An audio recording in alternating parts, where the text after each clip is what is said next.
मिल रही ना आपको अभी फीस? पूरी मिली आपको, बहुत बहुत धन्यवाद। ये 11,54,500 शुभम की MBA की पढ़ाई के लिए जी IIM की पढ़ाई के लिए कलकत्ता में दी जा रही है। हम लोग कल्पना कर सकते हैं कि ऐसे बेटा बेटी जिनमें टैलेंट तो है लेकिन परिवार आर्थिक रूप से सक्षम नहीं है, अगर ये सरकार नहीं होती, मामा नहीं होता तो ये पढ़ाई हो पाती क्या? नहीं हो पाती, नहीं हो पाती। प्रसन्नता की बात नहीं करता जी, नहीं करता, करता भी नहीं। इसलिए मैं आपको बधाई दे रहा हूँ। आप चिंता नहीं करें, शुभम को मेरा आशीर्वाद दें और शुभम अरे तो हाँ तो आपकी इच्छा है कोलकाता से आपको मिलना चाहता, जरूर मिलेंगे। परीक्षाएं पूरी हो जाएगी तो समय देंगे। शुभम जो दिन और रात मेहनत करते हैं, अपने खून और पसीने की कमाई आपकी पढ़ाई में लगाते हैं। मैं भी आप जैसे परिवार से हूं। भोपाल में मैं भी कमरा किराए पे लेके पढ़ा, सरकारी स्कूल और कॉलेज में ही पढ़ा। मैं कोई प्राइवेट कॉलेज या प्राइवेट स्कूलों में नहीं पढ़ा, सरकारी व्यवस्था ही में पढ़ा। और मैं अपने माता पिता की तकलीफ भी देखता था, क्योंकि खेती करने वाले किसान के पास इतना धन नहीं रहता कि वो बेटा बेटियों की शिक्षा पर बहुत खर्चा कर सके। हम में से कई किसान परिवार नहीं, मजदूर परिवारों से भी आए। मेहनत कश होना गर्व की बात है। जो अपने परिश्रम की खाता है सचमुच में वो वंदनीय है। लेकिन आप देखो, इसके बाद भी माता पिता की तड़प के कैसे मेरे बेटा बेटी ढंग से पढ़ जाए, उसकी चिंता करते हैं। और इन सब बातों को ही देख के मेरे बेटा बेटियों, हमने मुख्यमंत्री बनने के बाद कोशिश की कि मां बाप माता पिता को जो कष्ट होता है बच्चों की पढ़ाई में, उस तकलीफ को मैं बांट सकूं। और इसलिए हमने बचपन से ही अगर देखे तो तय किया, विशेषकर शासकीय स्कूलों में पढ़ने वाले हमारे बच्चे, उनको किताबें निःशुल्क मिल जाए, उनको यूनिफॉर्म मिल जाए। दूसरे गांव पढ़ने जाने पर साइकिल की व्यवस्था इसलिए की कि बेटियों को लोग भेजते नहीं थे पहले दूसरे गांव में। एक नहीं, अनेकों प्रकार की छात्रवृत्तियां। अब गांव की बेटी योजना बनाई जिसमें तय किया कि 12वीं में अगर प्रथम श्रेणी में गांव में बेटी पास हो जाए तो 5,000 रुपया गांव की बेटी योजना के अंतर्गत हुआ। लेकिन इस सबसे संतोष मुझे नहीं हुआ। मुझे लगा कि कई परिवार ऐसे हैं जो आर्थिक रूप से कमजोर हैं लेकिन बेटा बेटी पढ़ने में बहुत अच्छे हैं। इसलिए संभल करके एक योजना बनाई और उसमें तय किया कि हमारे बेटा बेटी जिनमें बुद्धि है, क्षमता है, प्रतिभा है, टैलेंट है, मेहनती है,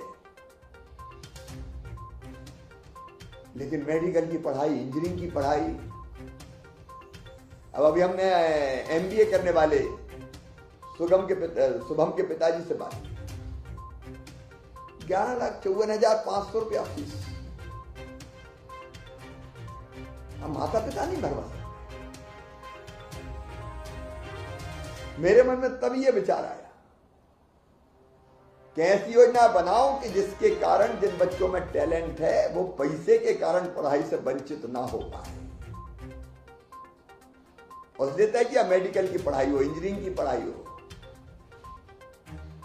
हमारे कई बच्चे मेडिकल कॉलेज में पढ़ रहे हैं, केवल सरकारी नहीं प्राइवेट में भी पढ़ रहे हैं। उनकी फीस भी 7 लाख 6 लाख रुपया साल है। वो फीस बच्चे नहीं भरवा, उनके माता पिता नहीं भरवा सकते।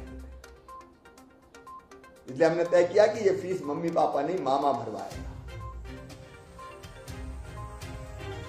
भारतीय जनता पार्टी की सरकार भरवाएगी। इंजीनियरिंग कॉलेज में भी मेरिट में 1.5 लाख तक जिन बच्चों का नंबर लगता है, प्राइवेट की भी पूरी फीस भरवाते हैं। ये सब चीजें इसलिए, सामान्य भी बीएससी कर रहे हैं, कोई बाकी पढ़ाई कर रहे हैं, मैंने उनकी फीस भी भरवाने का फैसला किया। बीच में 18 में सरकार चली गई थी, 19-20 में कई तरह की चीजें बंद हो गई थी। मैं भी कोविड काल में फंस गया था, लेकिन अब कोविड समाप्त हो गया और इसलिए हमने पैसे का इंतजाम करके बच्चों के खाते में डालने का फैसला किया। आगे इसको रेगुलर चलाएंगे। आज 2,40,000 बच्चों के खाते में 331 करोड़ रुपया डाले गए।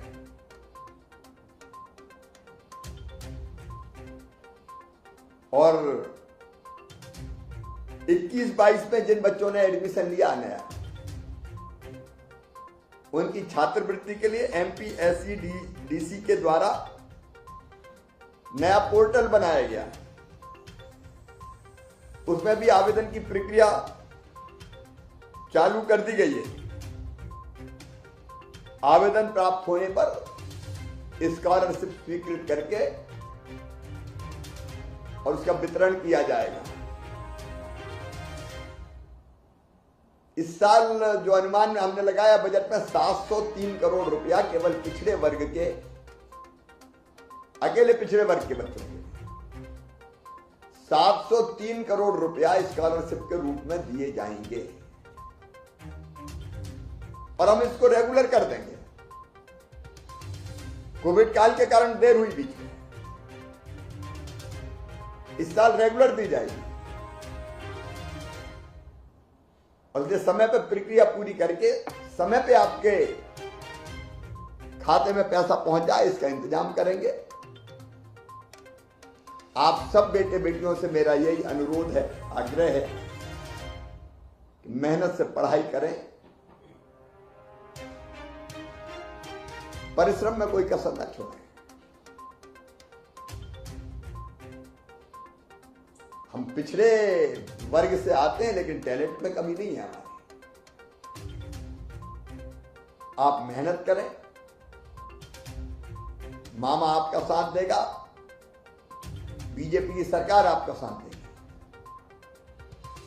आज कुछ बच्चों के एग्जाम भी मुझे बताया कि बीच में चल रहे हैं, तो लंबी बात नहीं करूंगा, फिर एक बार जोड़ेंगे तब विस्तार से बात करेंगे। सब बेटा बेटियों को मैं बहुत बहुत शुभकामनाएं देता हूं, आशीर्वाद भी देता हूं। खूब आगे बढ़ो, यशस्वी हो। एक बात याद रखो, व्यक्ति जैसा सोचता और करता है वैसा बन जाता है। आप बेहतर प्रयास करोगे तो जो सोच रहे हो वो बनोगे। कोई यूपीएससी की तैयारी कर रहा है, कोई और किसी एग्जाम की तैयारी कर रहा है, भविष्य में उस पद पर पहुंचोगे। मेरी बहुत बहुत शुभकामनाएं, आशीर्वाद, धन्यवाद, नमस्कार।